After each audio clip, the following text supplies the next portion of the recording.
Chapter 73 to 74. The bag with the pornographic embroidery becomes a traitor in the hands of a simple girl. The girls in the park of delightful vision fall into discredit and have to suffer the torture of a house search.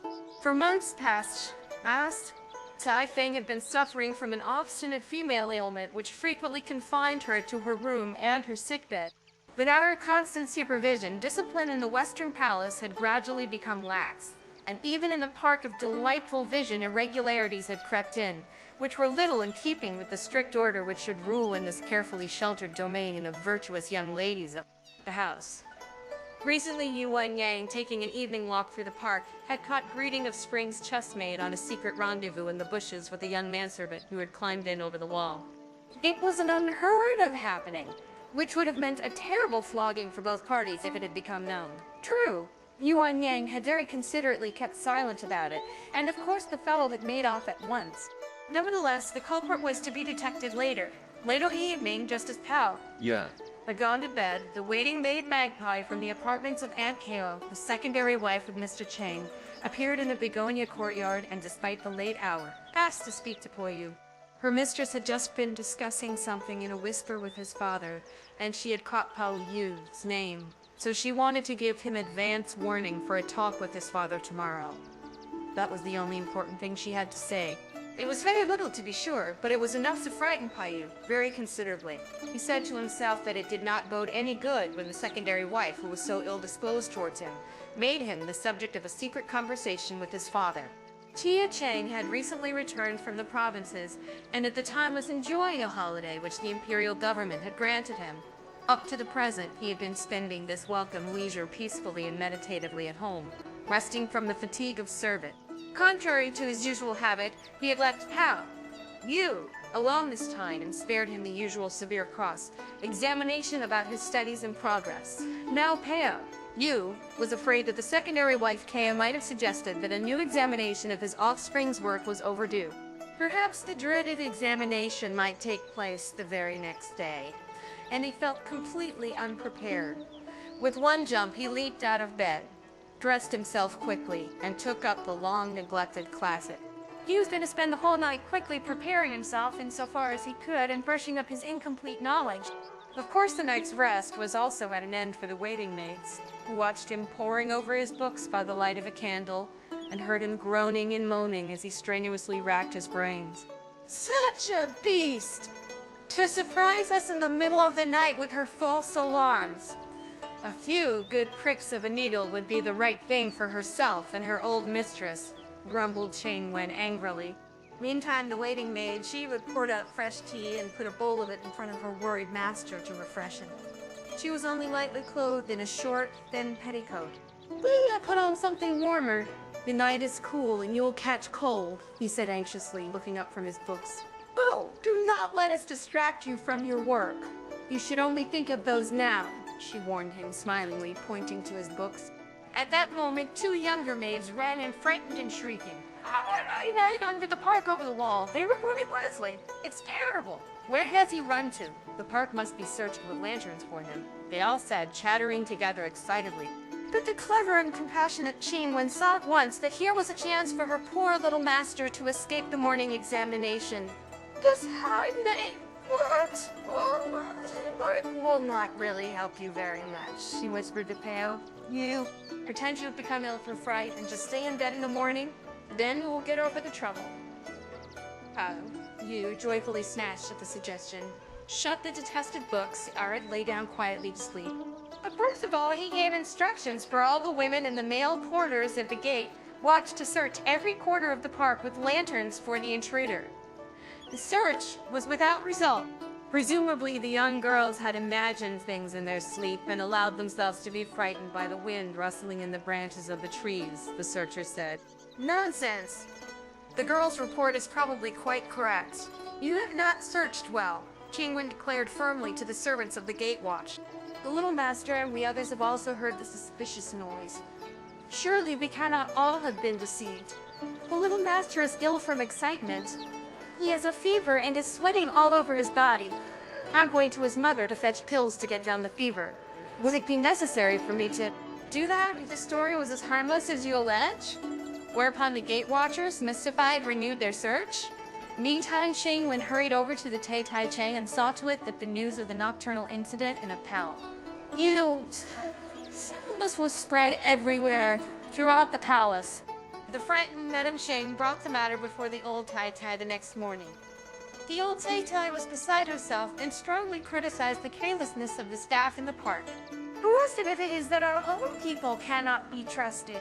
Perhaps they are hushing up the matter because the criminal is to be found in their own midst, she said.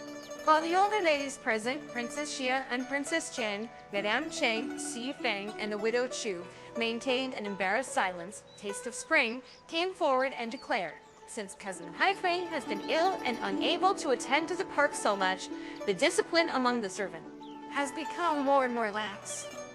Formerly, the servants used to sneak away from their duties only for an occasional hour for a little game of cards in private, 3 or 4 of them together.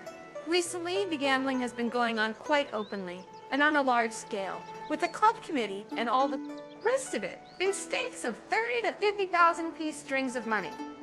A short time ago, there was actually a great fight, but that is an outrageous state of affairs. Why have you not reported it before? Asked the Ancestress indignantly. Mother always had so many other things to think about, and recently her health has been failing. I wanted to spare her annoyance. That is why I kept silent, said Taste of Spring. You take the matter far too lightly, said the Ancestress reproachfully. If it's not but a little game or a harmless dispute, but this gambling for money night after night leads in its turn to drinking and intemperance. Wine and food are smuggled in by crooked means. Then doors and gates are opened secretly, and the open doors and gates are opened secretly, and the open doors and gates entice in thieves and vagabonds. And it goes on. You must bear in mind that among such a numerous staff there are bound to be many bad elements, and these, when encouraged by opportunity, give free scope to their wicked instincts and infect the others. And to think that such things are going on in the immediate neighborhood of you virtuous, well-protected young girls. The harm which you yourselves could come to in such corrupt surroundings is inconceivable. Four of Spring returned silently to her place, but the energetic and sad Fang forthwith summoned the 4 wives of the stewards who were directly responsible to her for the female staff and reprimanded them severely in the presence of the Ancestress. The Ancestress then sent them into the park to find out the culprits who had been participating in the secret gambling and to bring them before her. And she offered a cash reward for each person informed upon and threatened punishment by flogging for any attempted concealment. The result of the investigation was that 3 chief gambling manageresses, 8 gambling sub-manageresses, and 20 other participants were indicted and brought before the Ancestress. The Ancestress made them kneel down in the courtyard and subjected them to a thorough cross-examination. Dice, counters, and other gambling equipment were collected, stacked up in heaps, and burned. The gambling funds were confiscated and divided among the other servants. The 3 principal culprits received 40 strokes twice over and were dismissed from service. They were never to be allowed to enter the palace again.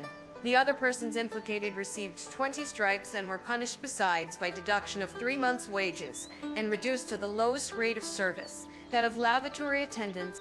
Among the 3 chief culprits was Greeting of Spring's nurse. Wow!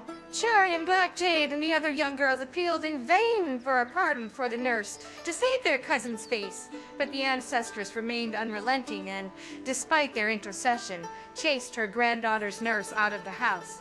While the Ancestress, exhausted from the recent excitements, was taking her midday rest, Princess Xia set out on a tour of inspection of the park. She was just about to enter the park gate when the maid Numbskull, chuckling gleefully to herself and swinging a green and red embroidered bag in her hand, ran into her path. The little 15-year-old had been in the household only a short time and served the Ancestress doing rough work and running errands. The Ancestress had taken a fancy to the hefty, uncouth creature with the broad face and the big, strong feet, whose simplicity was a source of constant amusement. It was she who had given her the name of Numbskull. She treated the young girl with special indulgence, and even allowed Hef to play in the park now and then in her spare time. It was on one of these frolics that she had just now picked up a brightly embroidered perfume bag among some isolated rocks off the roadway. The embroidery was not of the usual patterns taken from the world of flowers and birds, but showed on the front a couple in close embrace and on the back a series of written characters. Our numbskull had no inkling of the vernal significance of the picture. She innocently thought that the two naked figures were either two demons fighting or a married couple brawling. Beaming with joy, she was about to take her find to the Ancestress when she ran into Princess She on the way. "Oh, what beautiful thing has our numbskull picked up that she's so pleased about? Let me have a look," asked the princess. "Yes, it's something wonderfully beautiful." "Here, look at it yourself, Fei-Tai," replied Numbskull as she held up the bag to the princess. A hurried glance sufficed to make the princess recoil in horror. "Where did you pick it up?" she inquired excitedly. "I found it between the rocks when I was catching grasshoppers. It is something very wicked. You really deserve a sound thrashing for having touched it. But because you are our numbskull and don't know what it is all about, you shall be forgiven this time. In any case, keep your mouth shut and do not speak to anyone about what you have found. Do you understand?" Numbskull turned pale with fright, quickly made a kowtow of apology, and slipped away feeling thoroughly perplexed. The princess hid the bag in the pocket of her sleeve and, shaking her head, set off for the pavilion of her stepdaughter, breeding of spring. "That is a nice turn your nurse has played you. And to think that a big, sensible girl like you could allow such a thing to happen and not open her mouth," she said reproachfully to Breeding of Spring. "And that such a thing should happen to my daughter, of all people." Breeding of Spring sulkily bent her head for a moment and started lacing up her belt. "I took her to task twice, but it was no use. What more could I do? After all, she, as my nurse, has more right to give me a talking to than I have to." "Give her one," replied Dying Chun ill-humoredly. She could not get over the hard sentence which her nurse had received. "Nonsense! You were her mistress, and it was not only your right, but also your duty to keep an eye on her, if she was not behaving properly. And if she did not obey you, you should have informed me. And what do these goings then lead to? This person has probably been hiring out your jewelry, clothing, to pay her gambling debts. But mind you, if you have been silly enough to grant her favors of this kind, you cannot count on any more pocket money from me. So just look out where you want to get money from for the coming Embroidery festival." When Greeting of Spring remained defiantly silent, the princess continued, appealing to her sense of honor. "Your own mother, the concubine Shu, is such a splendid woman. She's 10 times better than the mother of your cousins and Shun the concubine Kao. You should make an effort to emulate your mother and also to be superior to your cousin. Unfortunately, you are not yet half as good as she is. Well, it is all the same to me. I have neither sons nor daughters of my own, and therefore I am fortunately not in danger of being shamed by my children. But..." She was interrupted in her talk by a waiting maid who announced that the old Tai had finished her midday rest, whereupon the princess hurriedly cut short her visit and took her leave in order to go back and keep the Ancestress company again. "What of that jewelry of yours which was lost, the gold-braided phoenix clasp with the Shi-Yu insets?" asked the waiting maid Orange as soon as the princess had left. "When I discovered the loss, I at once suspected that your nurse might have taken the precious article and pawned it to pay her gambling debts. You thought at the time that the chessmaid had put it away, but when I asked her, she said she had last put it in the jewel case on the bookshelf to have it ready for you for the 15th of the 8th month, the day of the Mid-Autumn Festival. But it has disappeared from the case. You have to send for your nurse and ask her about it," replied Greeting of Spring indifferently. "Of course she has taken it. I myself gave her permission because she was in some difficulty at the time. I made her promise that she would return it soon and put it back in the box, but evidently she forgot all about it, now that she's so many other troubles. I don't want to worry her with it." "Matter. She remembers it well enough. She's just counting on your good nature and on your forgetfulness. Should we not inform Madame Hisai-Fing and demand back your property through her? Or if you do not want to make a fuss about it, perhaps we could induce your nurse to give it back for a few strings of money." "What do you think? Let it be. No less fuss. I do not miss the peace at all." "How can one go to such lengths of good nature? You simply invite people to cheat you when you behave like that," said Orange, and she thought, as she shook her head, that her mistress deserved the nickname of blockhead which she bore. The best thing is for me to try to get justice for her, she thought to herself, turning to go out the door. Meantime, a daughter-in-law of the dismissed nurse had arrived outside. She was the wife of the servant Yuquie, and had come to put in a good word with Greeting of Spring for her mother-in-law. While she was outside, she had happened to hear the discussion between Greeting of Spring and Orange regarding the lost piece of jewelry. When she heard Orange's decision to go to Madame Essie Fang and report the matter, she felt impelled to intervene, and she walked in with a smile. First of all, she turned to Orange and asked her to refrain from going to Madame Fang, and thus avoid a new scandal. Naturally, it was a matter of honor for her family to redeem and return promptly the young lady's jewelry, which her mother-in-law had borrowed and pawned on account of a temporary monetary embarrassment. Then she presented her further petition to Ying-chun, asking her to take up the cause of her old nurse and intercede for her with the Ancestress. It's completely useless. My cousins and I have already begged in vain for mercy for her, Greeting of Spring informed her curtly. Surely, sister-in-law, you are not making the return of the jewelry dependent upon my young lady's interceding for your mother-in-law. One matter has nothing to do with the other, said Orange sharply. Kindly bring back the jewelry first, and then we will discuss matters further. None of your impudence, miss, replied the other, annoyed at the double rebuff. In other places, people still have compassion for their old nurses. But here they are stinging, and if the account does not tally to the there is a hue and cry, and tales are told. Not even your own relative, Miss Cho. Yen, feeling better. All the time the poor young lady lived here, she had to scrape a tael every month from her miserable bit of pocket money and hand it out to her mother. Was that noble or generous? No wonder. That the poor young lady was always short of everything. And who was it who always helped her out? My mother-in-law. Up to 30 taels at the very least she paid out of her own pocket in this way up to today. And who repays her the loss, eh? Orange was going to reply angrily, but Ying-chun, touched to the quick by the all, too well-merited reproach, stopped her from speaking. Enough of this quarreling. I relinquish the jewelry, she decided. If my mother asks about it, I will just say that I have lost it. And that settles the matter. And now go away. But you bring me tea, she said, turning to Orange. Muttering and sulking, Orange went off to the kitchen, but Greeting of Spring lay down full length and casually took up a book. It was a day full of exasperation for the worried Madame Fang. In the morning, there was the bother about the happenings in the park, of which of course she had to bear the brunt. In the afternoon, there was still another worry. The approaching Mid-Autumn Festival would have to be financed, but the funds were exhausted and the new rents had not yet come in. She had to send Yuan Yang to a lumber room in the dwelling of the Ancestors to get an ancient, dusty trunk full of old jewelry and to pawn the contents, which brought in 1,000 taels. And she heard from Lion that the matter had got to the ears of her aunt through Numbskull. How exasperating. So the Ancestress would also hear about it, and that would mean a reprimand. While she was still discussing this latest mishap with peeing near, her aunt, Madame Cheng, was suddenly announced, without uttering a word, and showing every sign of the greatest agitation on her face. The Tai rushed into the room and sank down, groaning on the divan. At a sign, paying error, and the other waiting maids had to leave the room.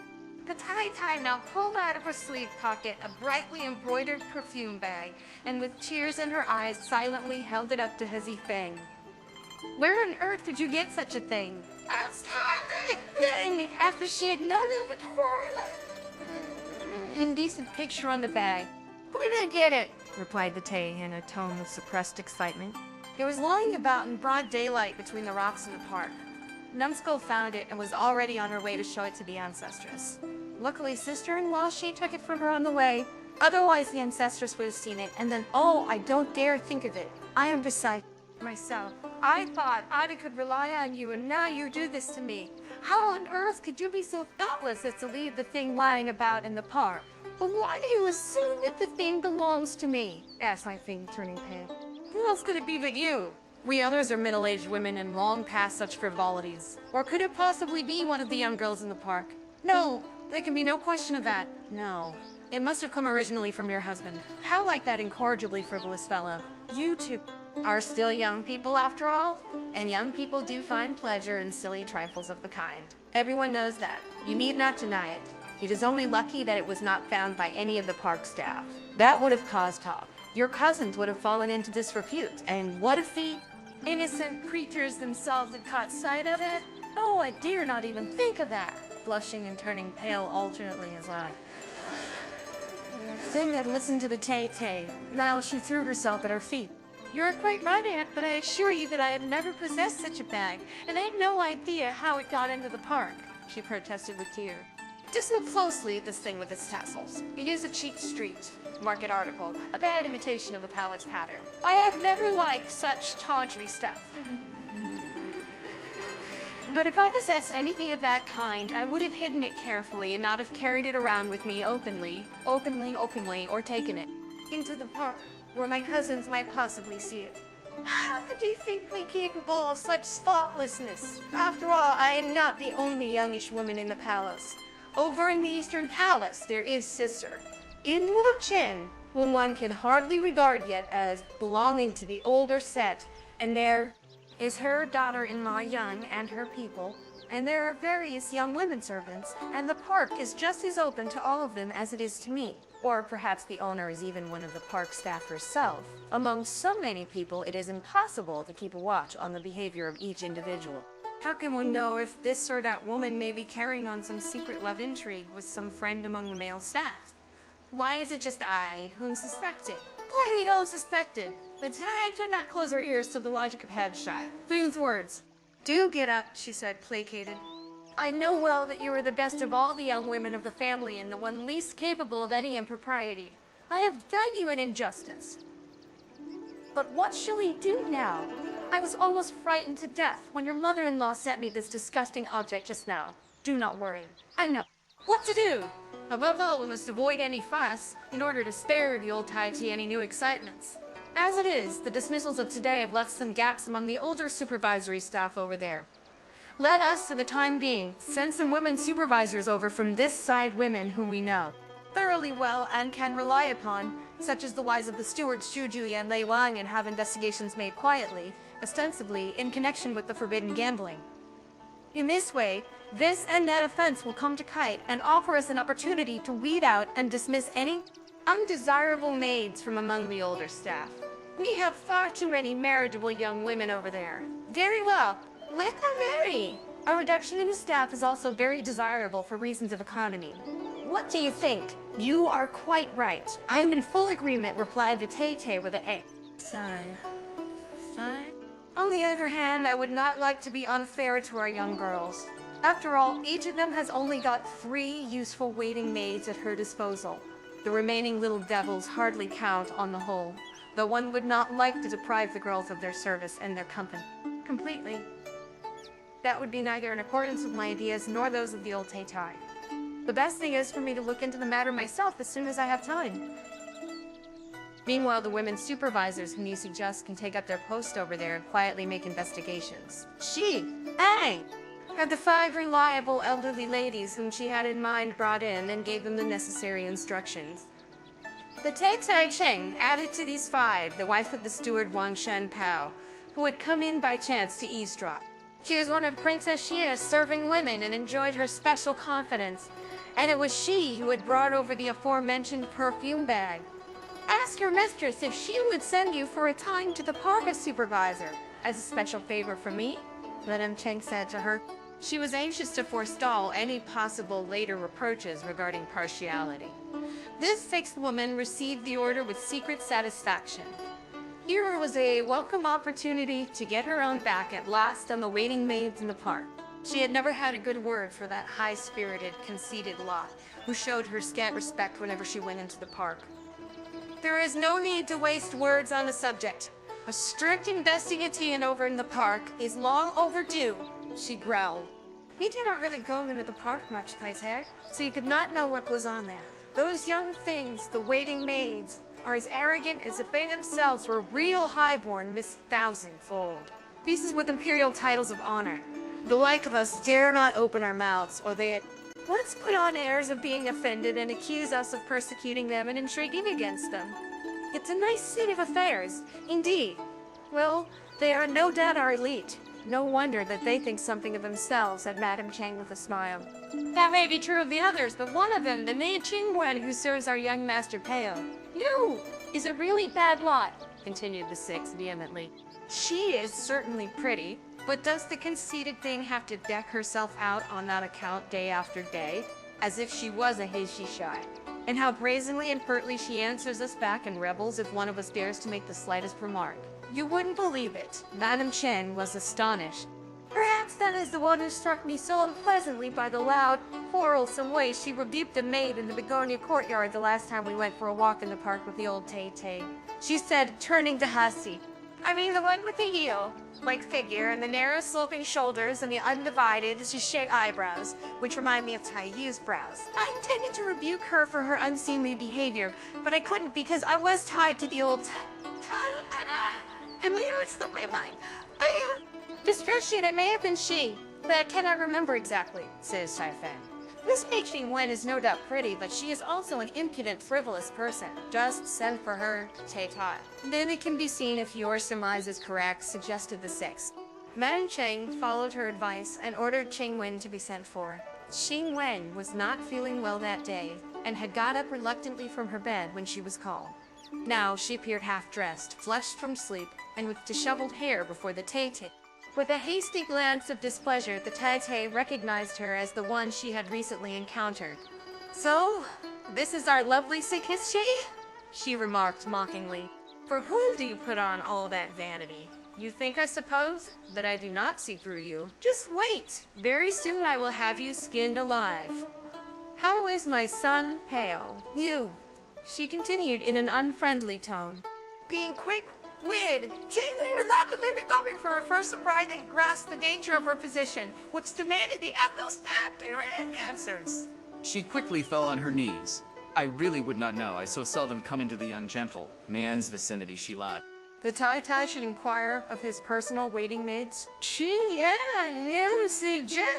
You deserve a slap on your mouth. Simply pretending not to know anything. What are your duties? Asked the Tay-Tay sternly.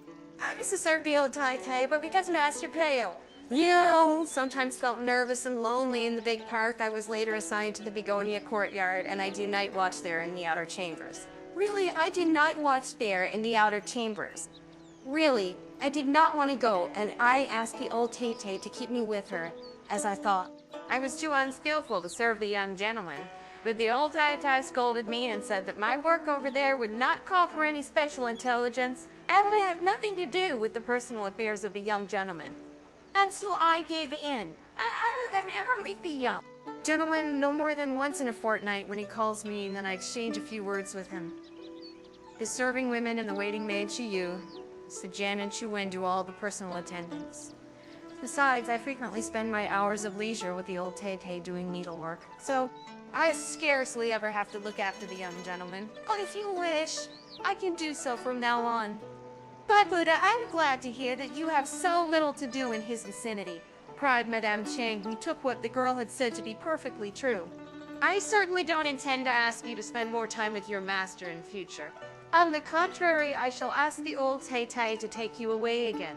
Until then, keep an eye on her. Do not allow her to be near him at night, she said, turning to the six supervisors. And then Qingwen, get out! What are you lingering here for? The sight of you gets on my nerves. Qingwen slipped out quickly. I really muttered something which sounded like witch and seducer as she went out and ordered that a strict house. The house search should take place in the park that same evening. Early at night, after the Ancestress had retired, Si Feng set out on her tour of inspection with the overseers. All the park gates had to be locked after them when they had entered. The search started in the apartments of the night watch staff. There a slight excess over the prescribed stocks of lamps, candles, and oil was discovered. That counts as stolen property. It is not to be touched until I inform the Taitai in the morning. The wife of the steward Wang Xianpao declared severely. Then they went out to the Begonia courtyard. We are looking for a valuable object which has been lost. One of the waiting maids is suspected of being the thief, a spy. Bean explained to the astonished Pao Yu as a reason for the late visit. While she sat down and took tea, the supervisors proceeded with the search. All the staff, one after the other, had to open their boxes and trunks and turn out the content. It came to a heated exchange of words between Wang and the indignant Qing Wen, in which the former entrenched herself behind the order of her Tai, and the latter used as her trump card her position of confidence with the old Tai. However, the search did not bring to light any forbidden telltale things of masculine origin. It was now the turn of the bamboo hermitage, the jungle courtyard having been passed over in consideration of the fact that its mistress did not belong to the inner circle of the family, but only lived there as a guest. She had already gone to bed when the search commission arrived. She was about to dress hurriedly, but Feng considerately stalked her, made her lie down again, and sat and chatted pleasantly with her while the delegation was at work. Here also, the search was without result. There were only a few suspicious articles found among the maid Sichuan's things, such as fans with writing on them, little bags, and belt buckles, but Hai Feng at once confirmed these as being harmless birthday gifts from Pao. They went out of the pavilion of PMH and Pao, Yu's half-sister. She had already been informed of their coming and was awaiting the delegation in front of the door at the head of her waiting maids, a candle in her hand. She seemed really annoyed about the matter. If my waiting maids steal, therefore I am the head of the robber band. Will you not begin research with me? My boxes and trunks are there open for you. You will certainly find the stolen articles in them, she replied irritably to the flowery apologies to which Hai Feng treated her before. Beginning. She ordered the maids to spread out all her stock of clothing and linen and jewelry before the eyes of the High Commission. Hai Feng ordered the maids to clear them away again without looking at them. I am acting on higher authority, therefore you need not be angry with me, she said with an embarrassed smile, trying to pacify the angry girl. Oh please, do not be deterred. Please, do not be deterred, replied Tanan Shun irritably. What is fair to my maids is fair to me. Besides, I know up to the last needle what they have, and they certainly have nothing which is stolen, you may be sure of that. You would be more likely to find stolen goods with me. She talked on in this way in the greatest agitation, even coming to tears. This Spring, to be a difficult character, wanted to end the scene quickly and rose to go. Oh, do please, search thoroughly. There may not be another opportunity immediately. And in any case, I will not be here for it a second time. Urged Taste of Spray. Oh, it's all right. I take your word that your waiting maids are not thieves, protested his Hai Feng with a smile. Have you searched thoroughly? Asked Bin Shun, turning to the other members of the commission. Yes, thoroughly, replied the supervisors, smiling as they followed Hai Feng to the door. But one of them, namely, the wife of Wang Shanpao, was not so easily satisfied. As confidential serving woman of Princess Xi and special delegate of the Tai Cheng, she felt conscious of her authority. Her pride would not allow her to be intimidated by this young girl, for whom in any case she had little respect. She went up to Tianmei Chen, daringly seized the lapel of her gown, lifted it up, and inquisitively poked into every fold. Only a little personal search, she remarked, grinning maliciously. Come along, old woman. Stop this foolery. Fawn warned her angrily, arid at the same moment she heard Taste of Spring give the old woman a resounding box on the ears. How dare you touch me? Cried Tianjun enraged. If the Tai wishes my person to be searched very well, I will submit to it. But I will on no account permit myself to be touched by the like of you. You think, because you are old and have my aunt behind you, that you can balk at us and take all kinds of liberties. But this time, your impudence has gone too far. While she fastened up the buttons of her gown with her left hand, she drew Hai Feng back with her right. Will you search me, please? I have no objection, but spare me the ignominy of being searched by a slave, she cried angrily. Sorry? Feng and two together put her clothing right again. The old woman has drunk 2 mouthfuls too much wine. That explains her recklessness. She has just been with the Tai. Do not be angry with her, said Hai Feng, trying to pacify the excited girl. How you get out of here? She cried to old Wang. I will complain to the old Tai tomorrow, declared Nation angrily. and I will complain to my mistress and to your mother." The scolding voice of the old woman, who had fled, called up from under the window. "Such a thing has never happened to me before in my life. To have my ears boxed in my old age." One demands satisfaction. "Do you hear her bawling? Apparently she's not yet had enough," said Taste of Spring scornfully, turning to her waiting maid. One of the waiting maids ran out in front of the window.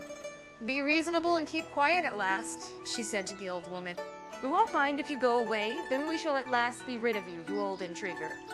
But make haste. You are staying here too long for us."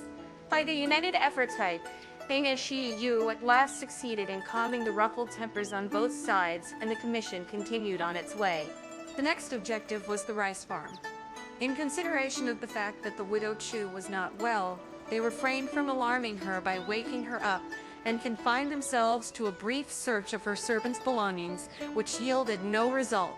Then they went on to the nearby little castle of warm perfumes, the residence of Grief of Spring. Chun, the youngest of the cousins and still little more than a child, was naturally considerably frightened by the nocturnal search, which was quite incomprehensible to her, and a thing apprehensible to her. And this thing had all she could do to calm her. Who would have dreamed that the cause of all the trouble would be found in the house of this innocent youngest girl, still half a child? Hidden in the painting maid's trunk, they discovered a heavy parcel of 30 or 40 silver bars, each weighing 10 ounces. That was indeed a surprising discovery that instead of the scandalous things they were looking for, stolen goods should be brought to light. But they did not have to wait long for the scandalous objects, too, for they rummaged out a jade belt tablet and a whole pile of men's stockings and slippers. "Where did you get all this from?" Feng, her face quite yellow with shock, asked the painting maid. "They are presents from Prince Chen to my brother," confessed the painting maid, falling on her knees in tears. "My brother gave me the things to keep for him, for my parents are on a journey to the southern provinces and my brother is living with aunt and uncle at present. And as aunt and uncle play cards and drink, my brother was afraid that they would take away his things and gamble them away or so." "Albert drink? That is outrageous. I did not have the slightest suspicion of it." "You must certainly punish her and take her away from here, sister-in-law Feng. I do not like such a person to be near me," said Chun indignantly. "Did your brother bring the things here himself?" asked Feng severely. "No, a serving woman brought them. I do not know her name." "Well, that is a good thing," said Feng, relieved. "Now we must find out whether your information is correct. If you have told the truth, then you may be forgiven. After all, it is not wrong of you to take care of other people's things. It is the woman who smuggled in the articles who deserves to be reprimanded. Certainly, if your brother had brought them here or if they were stolen goods, then it would go badly with you. Inquire of the serving woman and of Prince Chen." "I have definitely told the truth," whimpered the painting maid. "And me and my brother beat you to death if I have lied. Now, calm yourself. Nothing will happen to you if the prince confirms your information. But in future, you must not take other people's belongings into your charge." "Why are you so lenient, sister-in-law? Something. I do not like her anymore." "At best, she will corrupt the others," declared Grief of Spring. "Maybe. After all, she's otherwise capable and useful." "Everyone makes a little mistake sometime," said Feng with a placating smile. "If I only knew who it was who smuggled in the things." "Probably old Chang at the back gate," said Grief of Spring. "She's always very friendly with our waiting maids, and the maids think an extraordinary lot of her. Take a note of her name. I shall question her later," said Feng, turning to her attendants and making ready to depart. The wife of the steward Chu Dui had to pack up the articles which had been found and take them with her. It happened that the aforementioned Chang was a relative of old Wang, but they had been on bad terms for some time past. Since old Wang had become the special confidant of Princess Xia, she had no time for her relatives, and when Chang reproached her with this one day, they quarreled fiercely and had not spoken to one another since. Now, hearing her enemy's name mentioned, it seemed to old Wang just the right moment to give full vent to the grudge she had been piling up since the abuse she had been given shortly before by Taste of Spring. "Probably it was old Chang who smuggled the indecent perfume bag into the park," she whispered to Feng on the way. "You must certainly question her." "No need for you to certainly question her." "No need for you to tell me that. I know it myself," replied Feng brusquely. They had now arrived at Greeting of Spring's dwelling. Greeting of Spring was already asleep, her maids were going to bed, and it was quite a long while before the belated visitors' knocking was heard, and they were admitted. The young lady need not be disturbed. Let her sleep on, said his Feng, and went straight into the waiting maid's room. When they had finished turning out and searching the belongings of all the other maids, they came at last to the chessmaid's thing. Old Wang, elsewhere so thorough in her searching, was strikingly indulgent and superficial this time. But the chessmaid was her own granddaughter. After she had looked hurriedly through her granddaughter's open trunk, she murmured nothing to be found and was about to close the cover when the steward's wife, Mrs. Chujui, stopped her. "Oh, no. Don't call that a thorough search. One must be just," she said, and began to root in the trunk herself. And lo and behold, she pulled out a pair of men's padded socks and of men's satin slippers. And that was not all. A Jew mascot dagger, such as lovers present to each other, was found, wrapped in a blue shawl, and a red greeting card with writing on it. Shu handed the articles to Hesse. Now, as manageress of the Young Cool Palace household, Miss Ifen came in touch every day with all sorts of accounts and written documents, and so, in the course of time, she had acquired some knowledge of the written language. She was therefore able to decipher the writing on the card, and to her surprise, she read the following. "Now our parents also know how we stand with each other since your visit of last month, and they approve. Of course, as long as your young lady is still unmarried, we cannot think of getting married. If a meeting in the park is possible, give me word again through Mother Chang. It is much easier to talk undisturbed in the park than at home. Today I duly received the prayer beads made of fragrantly perfumed wood which you sent me. I send you here with a perfume bag, the decoration, on which indicates my feelings for you. But put it away carefully. I wish you peace about my head. Your cousin Fan." Sing was delighted with her discovery. Here in her hand, she had the conclusive evidence which would clear and exonerate her completely in her aunt's eyes. She could not repress a self-satisfied smile. "There must be blunders in the account to make the Nai laugh," asked the illiterate old Wang, doubtfully and hesitantly. "Oh no, the account is correct, only I had not added it up." "But why does your granddaughter's cousin bear the name of Fan and not your family name of Wang?" asked Sissy, Feng mischievously. "You probably mean Fan Yuen, who ran away recently." "Certainly, he is my granddaughter's cousin. His mother is a Fan by marriage." When she heard the contents of the supposed account, which in reality was a love letter addressed to her granddaughter, and noticed the head shaking around her, old Wang was so confounded and ashamed that she wished the ground could have swallowed her. She had been out to catch others sinning, and now she and her family were themselves exposed and disgraced. "Now, what do you say to this piece of evidence, Mother Wang?" "It can't be quibbled or explained away," remarked her colleague Chu Jui maliciously. "They meant it well and wanted to spare their grandmother the trouble of negotiating. At night, when all the birds were silent, they met together," added Cecile, derisively turning to Chu. She could not delight enough in old Wang's embarrassment, but the old woman who had been thus disgraced boxed her own ears and cried out in self-abasement that she must certainly have been an old horn in previous existence, since she had to do such penance now.